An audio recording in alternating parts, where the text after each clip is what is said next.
On June 6, 1944, Allied command faced a staggering mathematical reality. They needed to move a population the size of a small city, roughly 160,000 men, across 200 kilometers of turbulent open water in a single day. Delivering an army of this magnitude, along with the thousands of tons of heavy armor and daily supplies required to keep them alive, usually demands a fully equipped deep-water port. But capturing an existing harbor was impossible. 2 years prior, a raid on the French port of Dieppe proved that German-fortified docks were death traps, lined with heavy artillery and steel-reinforced concrete. Planners turned their attention away from the fortified harbors of Calais and toward the longer route to Normandy.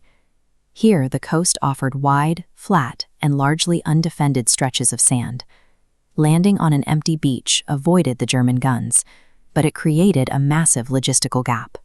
Without a dock, the Allies had to figure out how to offload heavy tanks, pump millions of liters of fuel, and sustain a 160,000-man front before the 50,000 German defenders could organize a counterattack. The survival of the beachhead depended on the execution of the most complex rapid deployment engineering project in human history. To manage the crossing, the Allies assembled an armada of almost 7,000 vessels. They carried 132,000 men by sea, supported by 28,000 airborne troops dropping behind the lines. Hiding a fleet this size was physically impossible, so the Allied command focused on misdirection, making the German military look toward the wrong stretch of coastline.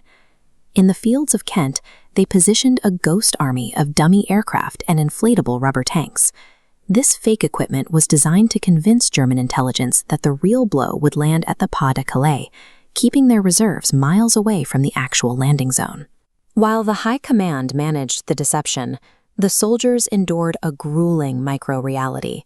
They were packed shoulder to shoulder in small, flat-bottomed craft, crashing through unpredictable, storm-tossed seas for hours before hitting the coast. This massive sea lift successfully delivered the troops to the shallow water, but moving that momentum onto dry land meant overcoming the physical fortifications of the Atlantic Wall. Once the ramp stalked, the men faced a wall of mechanical obstacles: massive concrete seawalls, deep anti-tank trenches, and dense minefields beneath the sand. To clear these paths, Major Percy Hobart developed a fleet of heavily modified armor. Known as Hobart's Funnies, these tanks were engineered to dismantle the specific barriers found on the Normandy shore.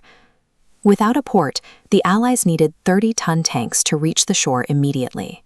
The duplex drive tank solved this with a waterproof canvas screen and rear propellers, allowing the heavy steel vehicles to float and swim to the beach under their own power. To handle buried explosives, the crab tank utilized a rotating cylinder at the front. It whipped heavy metal chains into the ground with enough force to detonate landmines safely, beating a clear path for the infantry to follow. These specialized machines bridged the gap between a vulnerable infantry landing and a successful armored breach, allowing the 160,000 men to move past the shoreline. Once the beaches were secure, the logistical clock started. To survive, the troops required 12,000 tons of ammunition, food, and equipment every day. Since there was no harbor to capture, the Allies manufactured their own. They built massive concrete components in England and towed them across the channel at 5 miles per hour. This record shows the scale of the Mulberry Harbor components.